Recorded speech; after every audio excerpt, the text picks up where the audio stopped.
عرب کے سوز میں ساز عجم ہے، حرم کا راز توحید امم ہے، تہی وحدت سے ہے اندیشہ غرب کہ تہذیب فرنگی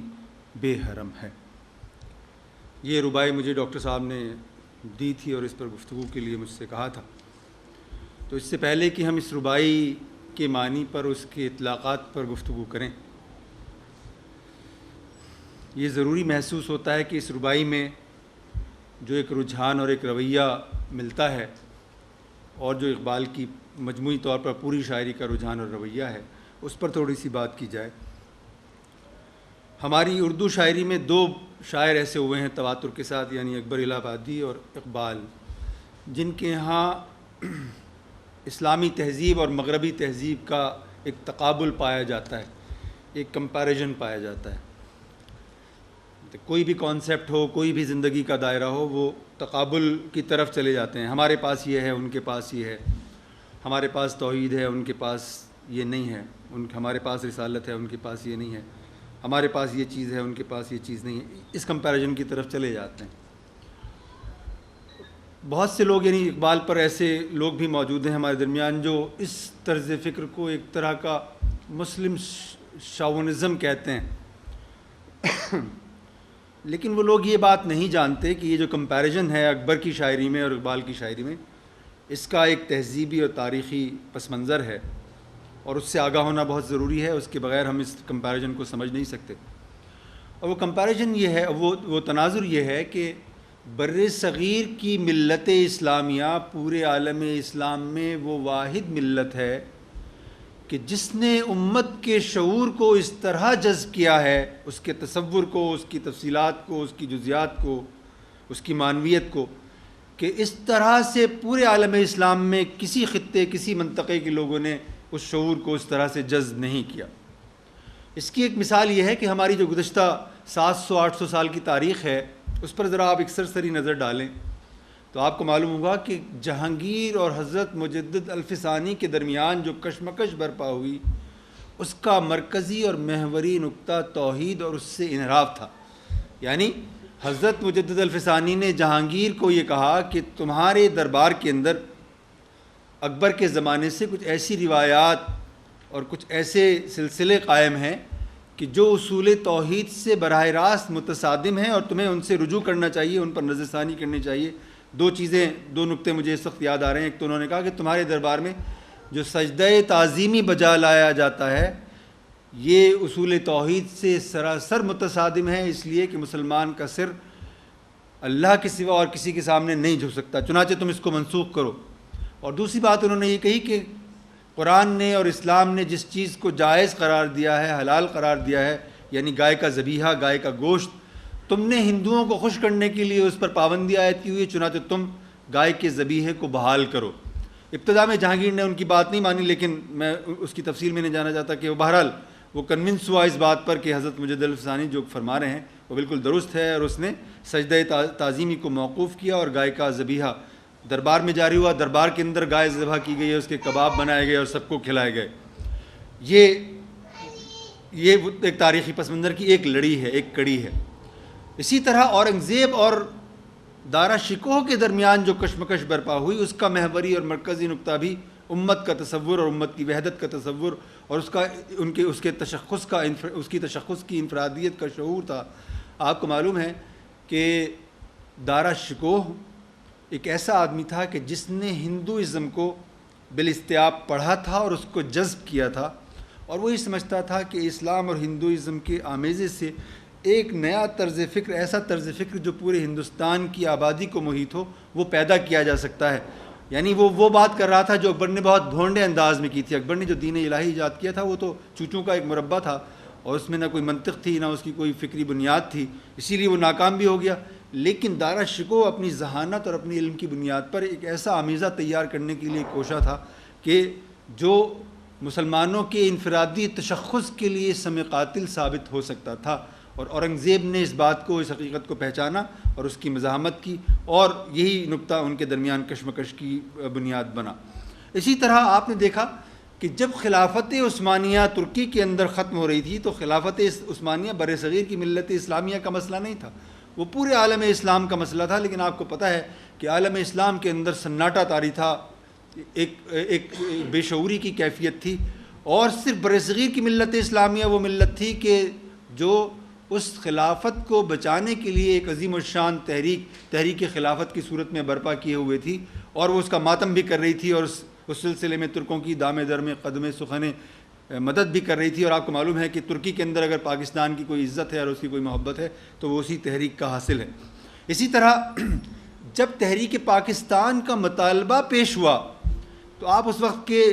عالمی منظرنامے پر نظر ڈالیں گے تو آپ پر یہ حقیقت آشکار ہوگی کہ اس وقت غالب نظریات دو تھے. قومیں اپنا تشخص یا تو کمیونزم کی بنیاد پر متعین کر رہی تھی، اس لیے کہ کمیونزم ایک انقلاب برپا کرنے والی آئیڈیالوجی تھا، ایک مستقبل تشکیل دینے والا ایک نظریہ تھا، اور اس نے ایک نیا انسان اور ایک نیا سماج پیدا کرنے کا نعرہ بلند کیا ہوا تھا. چنانچہ قوموں کی ایک بہت بڑی تعداد ایسی تھی جو اپنا تشخص کمیونزم کے حوالے سے متعین کر رہی تھی. یہ دوسری طرف قوم پرستی کا ایک نعرہ تھا جو اپنے تشخص کو نسل کی بنیاد پر، زبان کی بنیاد پر، جغرافیے کی بنیاد پر متعین کر رہا تھا. اور آپ کو معلوم ہے کہ بر صغیر کی ملت اسلامیہ نے نہ کمیونزم کی طرف دیکھا، نہ اس نے قومیت کی اس تعریف کی طرف دیکھا جو پریویلنٹ تھی اور سکہ رائج الوقت بنی ہوئی تھی. یہاں تک کہ وہ عالم عرب جس سے اسلام نمودار ہوا تھا وہ بھی قوم پرستی کے گھٹاٹوپ اندھیروں کے اندر ڈوبا ہوا تھا، اور کہیں سے پتہ نہیں چل رہا تھا کہ ان کا تشخص اسلامی ہے. اس دور میں بر صغیر کی ملت اسلامیہ نے کہا کہ نہ ہم کمیونزم کے ذریعے سے اپنی شناخت متعین کرتے ہیں اور نہ ہم قوم پرستی کے حوالے سے اپنے تشخص پر اصرار کرتے ہیں. ہمارا اگر کوئی تشخص ہے تو وہ لا الہ الا اللہ محمد الرسول اللہ ہے، اور اس کی بنیاد پر انہوں نے الگ ملک کا مطالبہ کیا، اس کے لیے جدوجہد کی اور وہ ملک حاصل کر کے دکھا دیا. چنانچہ اکبر کے یہاں اور اقبال کے یہاں یہ جو تصورات کا کمپیریزن ملتا ہے، اس کا ایک تاریخی اور طویل تہذیبی پس منظر ہے، اور اس پس منظر کو پیش نظر رکھے بغیر ہم اقبال کی شاعری پر، بالخصوص جو آج کی ہمارا موضوع ہے، اس پر ہم بات نہیں کر سکتے. اب ذرا سا ہم اس بات کا جائزہ لیتے ہیں کہ اقبال نے اس ربائی کے اندر کیا کہا ہے اور اس کا ہمارے عصر سے اور آنے والے کل سے اس کا کیا تعلق اور کیا رشتہ ہے. عرب کے سوز میں ساز عجم ہے، یہ دو موسیقی کی اصطلاحیں ہیں، اور اگر آپ مجھے اجازت دیں گے تو میں موسیقی کے کانٹیکسٹ میں بھی ان پر میں بات کر سکتا ہوں، لیکن اس کے جو اصل معنی ہے اس پر اگر ہم بات کر لیں تو یہ زیادہ مناسب ہے. اس کا مطلب یہ ہے مصرے کا کہ اقبال یہ کہہ رہے ہیں کہ عربوں کا جو مقامی تشخص ہے، اگر وہ اس کے اندر یہ صلاحیت ہے کہ وہ عجمیت کو اپنے ساتھ ملا کر حقیقی معنوں میں ایک عالمگیر امت کے اس تصور کو زندہ حقیقت بنا سکتا ہے جس کا یعنی اسلام دائی ہے. یعنی عربوں کی مقامیت محض مقامیت نہیں ہے، بلکہ یہ عجمیت کو اپنے جلو میں لے کر طلوع ہو سکتی ہے، اور ایک نیا عالمگیر تشخص جس کو آپ امت کا تشخص کہہ سکتے ہیں اس کو وہ جنم دے سکتی ہے. اس لیے کہ حرم کا راز توحید امم ہے، یعنی یہ جو خانہ کعبہ ہے یہ محض اللہ کا اس زمین پر گھر نہیں ہے، بلکہ یہ قلب عالم ہے، اور یہ اس بات کی علامت اور اس بات کی دلیل ہے کہ امت مسلمہ دراصل ایک خاندان ہے. امت مسلمہ ایک خاندان ہے، اور یہ پوری انسانیت دراصل ایک کنبہ ہے، اللہ تعالیٰ کا کنبہ ہے. اور آج نہیں تو کل، کل نہیں تو پرسوں، اس بنیاد پر کہ یہ توحید اساس حقیقت ہے، آج نہیں تو کل اس کو ایک ہونا ہوگا. اور یہ کام صرف مسلمان کر سکتے ہیں، اس لیے کہ کعبہ بھی ان کے پاس ہے اور توحید کا تصور بھی ان کے پاس ہے. اور تہی وحدت سے ہے اندیشہ غرب، یعنی جو مغربی تہذیب ہے وہ خواہ ہم اس کو روایتی مغربی تہذیب کہیں اور جدید مغربی تہذیب تو اس سے خیر بہت ہی دور کھڑی ہوئی ہے، تو اس کے اندر امت کا اور امت کی وحدت کا اور توحید کا کوئی تصور موجود نہیں ہے. تو یہ کام اہل مغرب نہ کر سکے ہیں، نہ کر سکتے ہیں، اور نہ ان کے اندر اس بات کی گنجائش ہے خواہ وہ پوری دنیا کو فتح کر لیں. یہ کام صرف مسلمان کر سکتے ہیں. اور اس کی ایک مثال یہ ہے کہ عرب اپنے جغرافیے سے، اپنے منطقے سے نکلے اور اپنی زبان لے کر نکلے. ظاہر ہے کہ وہ قرآن کی زبان ہے، وہ حدیث کی زبان ہے، لیکن عربوں کے مزاج کے اندر جو آفاقیت تھی، جو اسلام نے ان کے مزاج کے اندر پیدا کی تھی، اس کا اظہار انہوں نے ان تمام منطقوں میں کیا جن کو کہ انہوں نے فتح کیا. مثال کے طور پر اس کی ایک اچھی مثال ہمارا خود بر صغیر ہے. آپ کو پتہ ہے کہ ہم بر صغیر کی تہذیب کو عربی تہذیب نہیں کہتے, ہم اس کے لیے جو اصطلاح استعمال کرتے ہیں وہ ہند اسلامی تہذیب ہے. اور اس کا مطلب یہ ہے کہ ہم نے قرآن کے فنڈامنٹلز کو ایکسیپٹ کر کے, ان کو جذب کر کے ایک ایسا مقامی تجربہ تخلیق کیا کہ جو اسلام سے پوری طرح ہم آہنگ ہے, لیکن وہ عربوں کے کلچر سے کوالٹیٹیولی مختلف ہے. یعنی ہمارا کلچر عربوں کا کلچر نہیں ہے, اور کوئی شخص اگر یہ اس بات پر اصرار کرتا ہے کہ ہمیں عربوں کا تتمہ بن جانا چاہیے, ان کی نقل بن جانا چاہیے یعنی ثقافتی معنوں میں, تو وہ اسلام کے مزاج کو سمجھتا ہے, نہ وہ مسلمانوں کے مزاج کو سمجھتا ہے, نہ وہ مقامی حقیقت سے متعلق اسلام کے رویے اور رجحانات کو وہ سمجھتا ہے. اسلام اس بات پر اصرار نہیں کرتا کہ ساری دنیا کا لباس ایک ہونا چاہیے, ساری دنیا کی زبان ایک ہونی چاہیے, ساری دنیا کا کلچر ایک ہونا چاہیے. اس بات پر وہ اصرار نہیں کرتا. وہ صرف اس بات پر اصرار کرتا ہے کہ آپ کے مقامی کلچر کو قرآن کے فنڈامنٹل سے متصادم نہیں ہونا چاہیے. اگر وہ متصادم نہیں ہے تو آپ کی زبان بھی جائز ہے, آپ کا لباس بھی ٹھیک ہے, آپ کا جو رہن سہن ہے, آپ کے جو رسوم و رواج ہیں وہ بھی بالکل صحیح ہیں. اگر وہ اس اصول توحید سے متصادم نہیں ہے, اس کی روح سے متصادم نہیں ہے, تو پھر سب کچھ ٹھیک ہے. اور اگر آپ اپنے دائرے کے اندر رہتے ہوئے اپنا ایک تہذیبی تجربہ, ایک ثقافتی تجربہ خلق کر سکتے ہیں تو آپ کو ضرور کرنا چاہیے. اور یہ جو ہم اپنی اردو زبان کے اندر دو اصطلاحیں تواتر کے ساتھ اور کثرت کے ساتھ استعمال کرتے ہیں, ہم ان کے معنی پر ذرا سا غور نہیں کرتے, لیکن اگر ہم ان کو سمجھ لیں تو ان کے ذریعے سے بھی ہم اسلام کے اس آفاقی پیغام کو اور اس آفاقی نقطہ نظر کو سمجھ سکتے ہیں. مثلا ہم اپنی زبان کے اندر ایک لفظ استعمال کرتے ہیں تہذیب, اور ایک لفظ استعمال کرتے ہیں ثقافت, اور بسا اوقات ہم ان کو انٹرچینجبل طریقے سے استعمال کرتے ہیں. ثقافت کی جگہ تہذیب استعمال کر لیتے ہیں, تہذیب کی جگہ ثقافت استعمال کر لیتے ہیں, حالانکہ ان کے درمیان ایک بہت بنیادی اور ایک اساسی فرق ہے. اور وہ یہ کہ تہذیب ثقافت کی آفاقیت کا نام ہے, اور ثقافت تہذیب کی مقامیت کا نام ہے. یعنی تہذیب ثقافت کی یونیورسلٹی ہے, اور خود ثقافت جو ہے تہذیب کی لوکیلٹی ہے. یعنی جب ثقافت جو ہے وہ عالمگیر تناظر اختیار کرتی ہے تو تہذیب بن جاتی ہے, اور جب تہذیب اپنے آپ کو مقامی سانچے کے اندر ڈھال لیتی ہے تو ثقافت کہلاتی ہے. اور اسلام نے ان دونوں رویوں کو اپنے تاریخ کے طویل سفر میں مسلسل بروئے کار لا کر دکھایا ہے کہ وہ جہاں جاتا ہے مقامی ثقافت کو یکسر مسترد نہیں کرتا. وہ یہ دیکھتا ہے کہ اس کے اندر کون سے عناصر ایسے ہیں جو اسلام کے ساتھ ہم آہنگ ہیں. اگر ہم آہنگ ہیں تو وہ ان کو اپنی کنفرمیٹی میں لاتا ہے, اپنے دائرے میں لاتا ہے. اگر نہیں ہے, براہ راست متصادم ہے, تو وہ ان پر خط تنسیق پھیر دیتا ہے, اور کچھ ایسے اوضاع تشکیل دینے کی کوشش کرتا ہے جو اس مقامی سانچے کے لیے, نفسیاتی جذباتی سانچے کے لیے یعنی اہمیت کے حامل ہوتے ہیں. اور اس کی ایک بہت ہی اچھی مثال ہماری خود اردو زبان ہے. آپ کو معلوم ہے کہ عرب جب یہاں پر آئے تھے تو وہ عربی کو لے کر آئے تھے. ظاہر ہے کہ عربی عربوں کی زبان تھی, اور ظاہر ہے کہ اس کی جو فوقیت ہے, اس کی جو برتری ہے وہ بالکل واضح ہے. جو زبان قرآن کی زبان ہو, رسول اللہ صلی اللہ علیہ وسلم کی حدیث مبارکہ کی زبان ہو, اس کا مقابلہ دنیا کی کوئی زبان کر نہیں سکتی. لیکن عربوں نے مثال کے طور پر ایران فتح کرنے کے بعد اس بات پر اصرار نہیں کیا کہ پورے ایران کو عربی بولنی چاہیے. انہوں نے فارسی کو قبول کر لیا اور اس کے اندر اپنی روح کو, اپنی فکر کو جو ہے منتقل کر دیا. اسی طرح بر صغیر میں جہاں عربی اور فارسی بڑی زبانوں کی حیثیت رکھتی تھیں اور سکہ رائج الوقت کی حیثیت رکھتی تھیں, وہاں پر انہوں نے ان دونوں کے تال میل سے اور مقامی ہندی کے تال میل سے ایک نئی زبان اردو تشکیل دی, اور اس اردو کے اندر انہوں نے اپنی اس پوری فکر کو دیکھتے ہی دیکھتے 200-250 سال کے مختصر سے عرصے کے اندر منتقل کر دیا. تو آپ اس سے اندازہ کر سکتے ہیں کہ اقبال جو ہیں اس ربائی کے اندر یہ بات ہمیں کہتے ہوئے نظر آتے ہیں کہ اسلام کی آفاقیت کو اگر حقیقی معنوں میں ظاہر ہونا ہے, اور ظاہر تو ہونا ہے, یہ تو بالکل طے شدہ ہے, اس لیے کہ ہمیں قرآن کی اس تعلیم کو نظر انداز نہیں کرنا چاہیے, اس فنڈامنٹل اصول کو اپنے پیش نظر رکھنا چاہیے جس میں قرآن نے مسلمانوں کو بتایا ہے واضح الفاظ میں, واشگاف الفاظ میں, کہ اللہ تعالیٰ اس دنیا کے اندر اپنے نور کا اتمام کر کے رہیں گے, خواہ یہ بات کافروں کو کتنی ہی ناگوار کیوں نہ گزرے. اس کا مطلب یہ ہے کہ اسلام ایک عالمگیر دین بن کر, ایک عالمگیر نظریہ بن کر طلوع ہوگا, اور اس کا عالمگیر غلبہ ایک حقیقت ہے. آج نہیں تو کل, کل نہیں تو پرسوں اس کو حقیقت بننا ہے, اور یہ کام صرف مسلمانوں کے ذریعے سے ہو سکتا ہے. کیوں ہو سکتا ہے؟ اس کا ایک سبب ہے. اس کا سبب یہ ہے کہ ذرا آپ اس وقت دنیا کے عالمی منظر نامے پر ایک نظر ڈالیے. اس وقت دنیا کے اندر اسلام کے سوا 3-4 بڑے ادیان موجود ہیں، اور آپ کو معلوم ہے کہ دنیا میں جتنے ادیان آئے ہیں وہ توحید کی تعلیم دیتے ہوئے آئے ہیں۔ دنیا کا کوئی دین بھی ایسا نہیں جو توحید کی تعلیم سے شروع نہ ہوتا ہو، اس لیے کہ جو آسمانی مذہب ہے تو وہ تو توحید کی تعلیم دے ہی گا بالکل۔ لیکن ذرا آپ دنیا کے نقشے پر نظر ڈال لیں،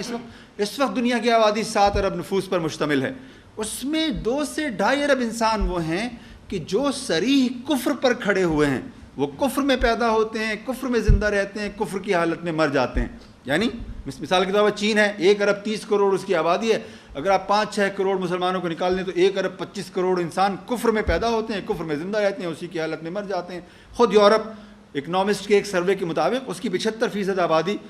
نہ کسی خدا کو مانتی ہے، نہ کسی دین کی قائل ہے۔ میں یورپ کی بات کروں گی، اس کی آبادی تقریباً 55 کروڑ ہے، یعنی اس 55 کروڑ میں سے 40-45 کروڑ انسان ایسے ہیں جو نہ خدا کو مانتے ہیں، نہ خدا کو جانتے ہیں، نہ اس کو پہچانتے ہیں، نہ اس کی کسی تعلیم سے آگاہ اور مطلع ہیں، حالانکہ وہ کرسچن بھی کہلاتے ہیں، لیکن وہ گمراہی میں مبتلا ہیں۔ 2 سے 2.5 ارب انسان ایسے ہیں کہ جو کفر میں مبتلا ہیں۔ اسی طرح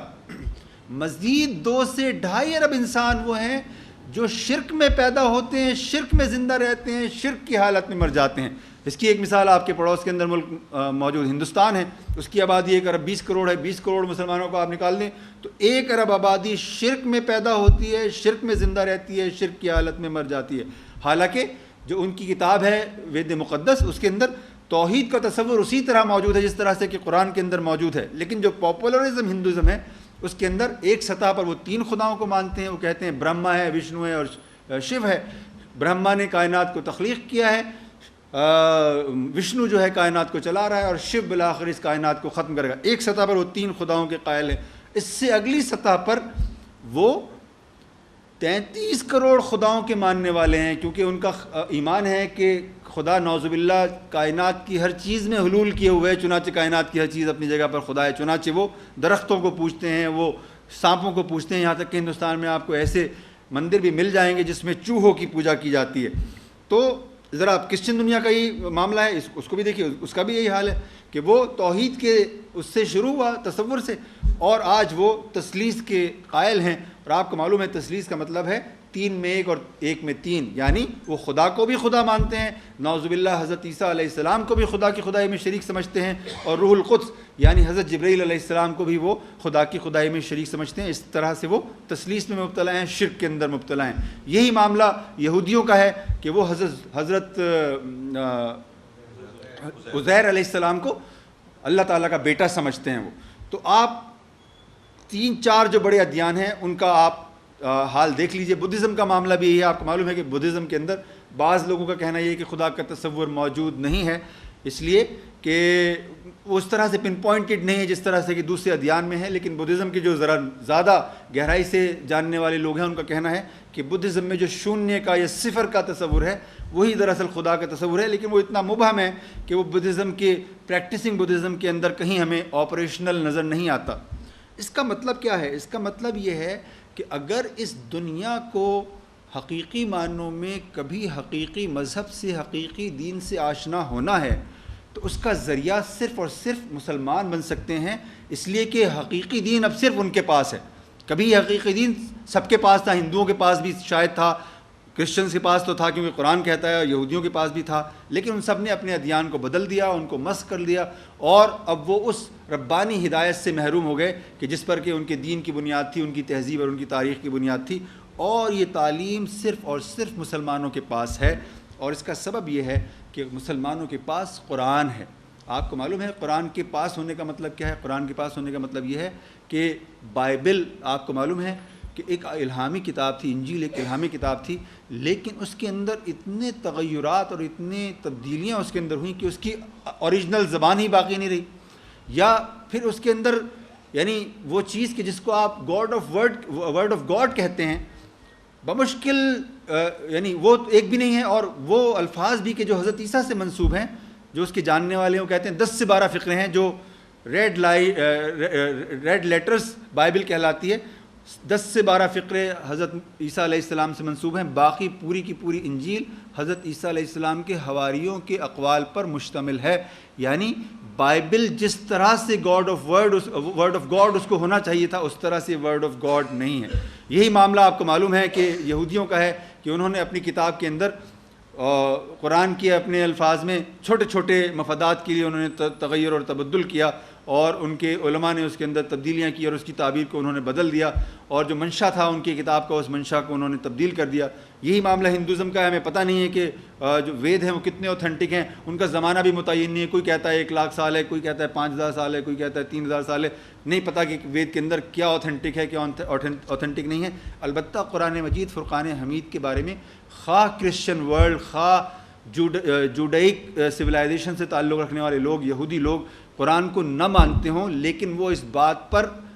ہم سے اتفاق کرنے پر مجبور ہیں کہ قرآن اپنی اوریجنل فارم کے اندر جس طرح نازل ہوا تھا اسی طرح موجود ہے۔ اس کے اندر سر منہ کہیں کوئی فرق واقع نہیں ہوا، ایک لفظ کا فرق واقع نہیں ہوا۔ رسول اللہ صلی اللہ علیہ وسلم پر وہ جس طرح نازل ہوا اسی طرح من و عن وہ ہم تک منتقل ہوا ہے۔ چنانچہ اس دنیا کے اندر اگر اس دنیا کو الہامی روایت کی طرف لوٹنا ہے تو اس کی منتقلی کا ذریعہ صرف اور صرف امت مسلمہ ہو سکتی ہے، اس لیے کہ صرف قرآن اس کے پاس موجود ہے، صرف ورڈ آف گاڈ اس کے پاس موجود ہے۔ اور صرف ورڈ آف گاڈ ہی ہمارے پاس موجود نہیں ہے، انسانوں کو زندگی بسر کرنے کے لیے ایک نمونہ عمل کی بھی ضرورت ہوتی ہے۔ ہماری ضرورت ہے کہ ہمارے سامنے کوئی ایسا آدمی ہو جس کو ہم رول ماڈل بنا سکیں۔ چنانچہ بچے اپنے ماں باپ کو، اپنے اساتذہ کو، اپنے آس پاس کے ماحول میں موجود لوگوں کو اپنا رول ماڈل بناتے ہیں، اور ہم سب جانتے ہیں کہ ہمارا الٹیمیٹ رول ماڈل رسول اکرم صلی اللہ علیہ وسلم کی ذات گرامی ہے، اور اس کا سبب یہ ہے کہ اللہ تعالیٰ نے رسول اکرم صلی اللہ علیہ وسلم کی ذات گرامی کو کامل نمونہ بنایا انسانیت کے لیے۔ آپ کو معلوم ہے کہ 1,24,000 انبیاء اس دنیا کے اندر آئے، لیکن ہمیں ان کے بارے میں بہت ہی تھوڑی باتیں اب معلوم ہیں۔ یعنی یہ وہ باتیں ہیں تو جو ان کی کتابوں میں موجود ہیں وہ معلوم ہیں، یا وہ باتیں جو قرآن نے اور حدیث نے ہمیں بتائی ہیں وہ معلوم ہیں، اور وہ بہت اسکیچی ہیں، خاکہ سا ایک ان کا موجود ہے، تفصیل اس کی کہیں موجود نہیں ہے۔ تو دنیا میں مبعوث ہونے والے 1,24,000 انبیاء کی تو بات ہی اور ہے۔ وہ انبیاء جن کو آپ جلیل القدر انبیاء میں شمار کرتے ہیں، مثال کے طور پر حضرت عیسیٰ علیہ السلام، یعنی اگر حضرت عیسیٰ علیہ السلام کے نمونہ عمل کو دیکھیں، جو جلیل القدر نبی ہیں اور ہمارا ان پر ایمان ہے، ان پر ایمان لائے بغیر ہم مسلمان نہیں ہو سکتے۔ یعنی مثال کے طور پر اگر میں یہ جاننا چاہوں کہ حضرت عیسیٰ علیہ السلام ریاست اور سیاست کے بارے میں ہماری کیا رہنمائی کرتے ہیں،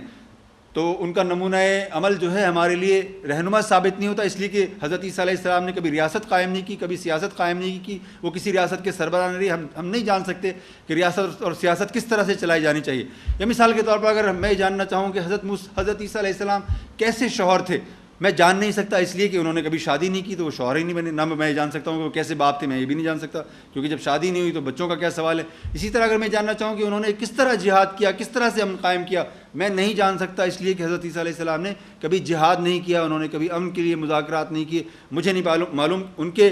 نمونہ عمل کے اندر یہ چیزیں موجود نہیں۔ لیکن رسول اکرم صلی اللہ علیہ وسلم کا نمونہ عمل ایسا ہے کہ زندگی کا جو منطقہ آپ اپنے لیے منتخب کریں گے اور اس سے رہنمائی کے طالب ہوں گے، وہاں رسول اکرم صلی اللہ علیہ وسلم کا نمونہ عمل آپ کی اور میری رہنمائی کے لیے موجود ہوگا۔ زندگی کا چھوٹے سے چھوٹا مرحلہ، مثلا یہ کتنی معمولی سی بات ہے کہ انسان جمائی لیتا ہے، یہ کتنی چھوٹی سی بات ہے کہ انسان کو چھینک آتی ہے، کتنی چھوٹی سی بات ہے کہ وہ بیت الخلاء میں جاتا ہے، وہ کس طرح سے اٹھتا ہے، کس طرح سے بیٹھتا ہے، کس طرح سے لیٹتا ہے، کس کروٹ سے وہ سوتا ہے، سونے سے پہلے وہ کیا کہتا ہے، سونے کے بعد اٹھ کر وہ کیا کہتا ہے، کتنی چھوٹی چھوٹی سی معمولی سی باتیں بظاہر محسوس ہوتی ہیں، لیکن رسول اکرم صلی اللہ علیہ وسلم کا نمونہ عمل ہمیں توحید کے بلند ترین نقطے سے لے کر اور جماہی لینے اور کھانسنے تک کے لیے کے سلسلے میں ہماری رہنمائی کرتا ہوا ہمیں نظر آتا ہے۔ چنانچہ اس دنیا کو اگر کبھی ربانی ہدایت کے تحت انسان کامل کے تصور سے رجوع کرنا ہے تو اس کی منتقلی کا ذریعہ بھی صرف اور صرف امت مسلمہ بن سکتی ہے۔ تو میں نے ابھی آپ کو بتایا کہ 7 ارب انسانوں کی اس دنیا میں 2 سے 2.5 ارب انسان ہوئے ہیں جو 21ویں صدی میں بھی، جس کو علم کی صدی، شعور کی صدی، سائنس کی صدی کہا جاتا ہے، وہ اپنے خالق کو، اپنے مالک کو، اپنے رازق کو نہیں پہچانتے، اس پر ایمان نہیں رکھتے۔ اسی طرح اس صدی کے اندر 2 سے 2.5 ارب انسان ہوئے ہیں جو اپنے خالق اور مالک کے ایسوسیٹس ایجاد کر کے بیٹھے ہوئے ہیں، اس کے شریک ایجاد کر کے بیٹھے ہوئے ہیں۔ چنانچہ مسلمان اگر ایک الہ کے اوپر ایمان رکھتے ہیں تو یہ کوئی چھوٹی سی بات نہیں ہے، یہ بہت بڑی بات ہے، بہت بڑی فضیلت کی بات ہے۔ اور یہ فضیلت کی بات اس لیے بھی ہے کہ اللہ تعالیٰ کو اگر انسان اپنی ایفرٹ سے جاننا چاہے تو وہ نہیں جان سکتا۔ اللہ یہ کہ وہ خود نہ بتا دے کہ وہ کیا ہے، اس کی ذات کیسی ہے، اس کی صفات کیسی ہے، وہ آپ جان ہی نہیں سکتے۔ 7 ارب انسان مل کر اس دنیا کے سارے وسیلوں کو اگر استعمال کریں تو وہ اللہ تعالیٰ کے بارے میں 0.1% بھی نہیں جان سکتے، اس لیے کہ انسان کی استعداد کے دائرے سے باہر کی چیز ہے کہ وہ اپنے خالق اور مالک کو اس طرح پہچانے جس طرح سے کہ اس کو ماننے کا تقاضا ہے۔ ہاں وہ جان سکتا ہے اور مان سکتا ہے صرف اس صورت میں جب خود خدا نے یہ بتایا ہو کہ میری ذات یہ ہے اور میری صفات یہ ہے، میرے نزدیک جنت کی طرف جانے والا راستہ یہ ہے، جہنم کی طرف جانے والا راستہ یہ ہے۔ تو اللہ تعالیٰ نے یہ فضیلت صرف مسلمانوں کو عطا کی ہے، اور یہ فضیلت مسلمانوں کے پاس ہے، اور مسلمان ایمان کی سطح پر جانتے ہیں